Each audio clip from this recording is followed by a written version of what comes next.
मैं संजय जी आप बताइए कि डॉक्टर सुधा जी का जो कहना है वो आपके सामने है, धर्मेंद्र जी ने कहा ही है। अभी धर्मेंद्र जी कुछ और भी कहना चाह रहे थे, धर्मेंद्र भाई मैं इसके बाद आपके पास आऊंगा।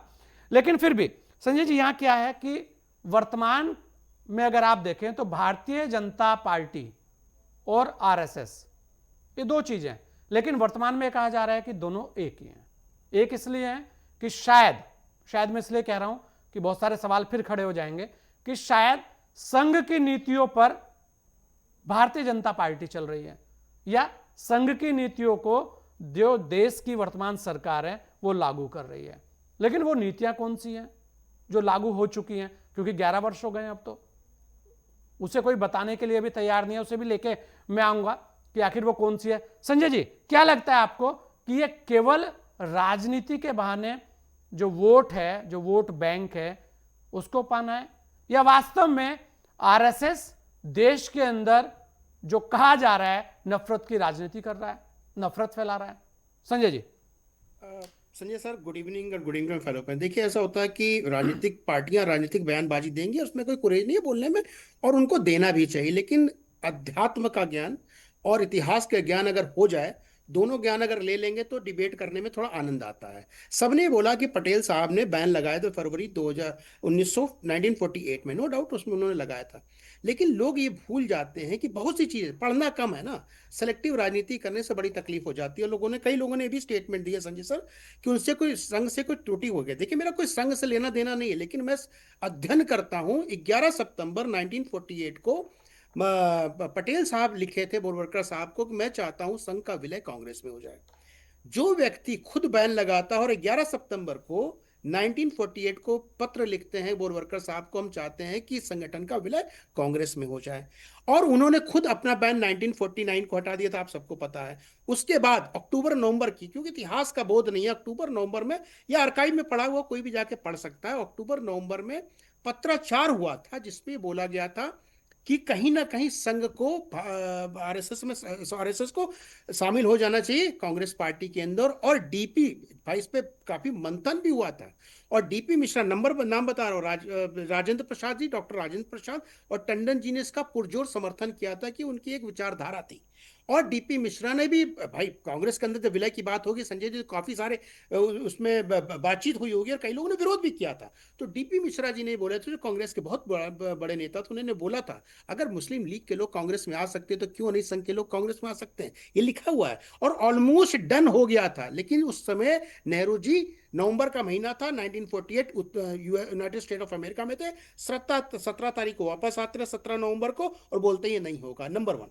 अब यहाँ पे देखिए, संघ की बात हमने बता दी, मैं और चीजों में नहीं जाऊंगा। अब कई लोग बोल रहे थे कि संविधान, देखिए संविधान की हम चर्चा करते, लेकिन संविधान के अनुसार क्या देश चल रहा है? संविधान के अनुसार तो संविधान कहता है कि किसी भी धर्म के आधार पे कहीं पे भी कोई कमीशन नहीं होना चाहिए, लेकिन हमारे पास है ना माइनॉरिटी कमीशन, क्यों बना हुआ? नहीं होना चाहिए। कोई पर्सनल लॉ नहीं होना चाहिए, लेकिन लॉ है ना, बना हुआ है। तो कॉन्स्टिट्यूशन को क्या हम मानते हैं? अगर कॉन्स्टिट्यूशन को हम मानते हैं तो देश का कॉन्स्टिट्यूशन ये बोलता है एससी एसटी के लिए सब जगह रिजर्वेशन होना चाहिए। तो क्या रिजर्वेशन है जामिया में, अलीगढ़ मुस्लिम यूनिवर्सिटी में रिजर्वेशन है? क्यों नहीं इन बातों को उठाया जाता है? और बात कांग्रेस की अगर की जाए, बार बार एक बात बोली जाए, श्यामा प्रसाद मुखर्जी का नाम लिया जाता है कि उसने मुस्लिम लीग के साथ सरकार बनानी थी, कि बहुत ही भ्रामक स्थिति है, क्योंकि अध्ययन कम है, ज्ञान कम है। 1937 में जो प्रोविंस गवर्नमेंट होती थी, अनडिवाइडेड बंगाल हुआ करता था, इलेक्शन हुए थे, उसके मुख्य पार्टी क्या थी? कृषक पार्टी, प्रजा पार्टी थी, जो मुस्लिम लीग ने उसको समर्थन दिया था। उसने वापस ले लिया था 1941 में, समर्थन वापस ले लिया था कृषक पार्टी से। और उसके बाद जो जनसंघ था उस जमाने का, श्यामा प्रसाद मुखर्जी की पार्टी और सुभाष चंद्र जी की पार्टी ने सपोर्ट किया था। फिर फजल हक वहां के चीफ मिनिस्टर थे।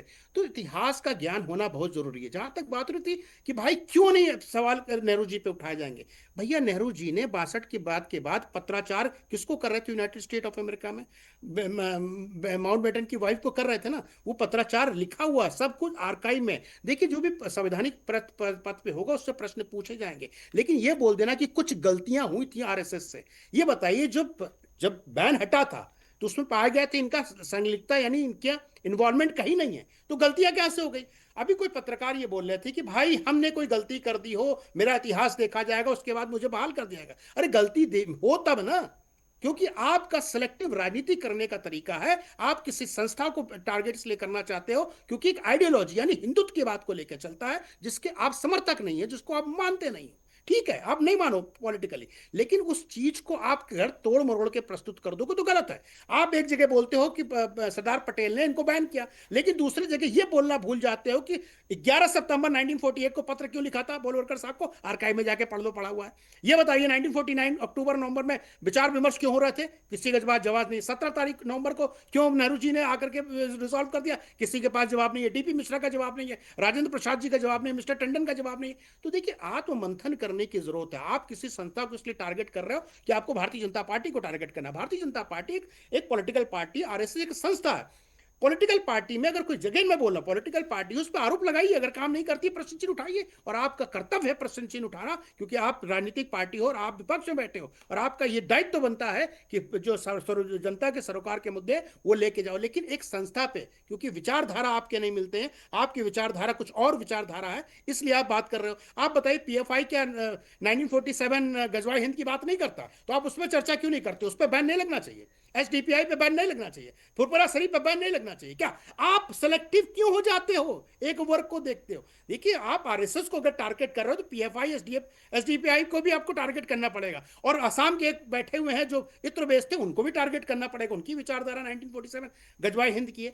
तो देखना पड़ेगा कि पॉलिटिक्स क्या कर रहे हो, सत्यता क्या है, इतिहास क्या है। इतिहास कोई पढ़ना नहीं चाहता, अपने सिलेक्शन के हिसाब से कोई भी एक मुद्दा उठाते हैं और उसको लेकर प्रचार करना चालू कर देते हैं। सरदार वल्लभ भाई पटेल के साथ क्या अन्याय हुआ था कांग्रेस को पता नहीं है क्या? सब लोग मसीहा बने हुए दलितों का, लेकिन नेहरू जी ने क्या अन्याय किया था बाबा भीमराव अम्बेडकर के साथ, क्या पता नहीं है क्या? भाई, आपको सब पता है। आप सबसे बड़े दलित विरोधी थे, चाहे वो 1953 का काका केलकर कमेटी हो, चाहे 1980 का मंडल कमीशन हो। आपने कभी लागू नहीं होने दिया। आप ही के नेता बोलते थे कि हम जात पात में बिलीव नहीं करते। नेहरू जी ने बोला, इंदिरा गांधी जी ने भी माना, और हमारे राजीव गांधी जी ने माना।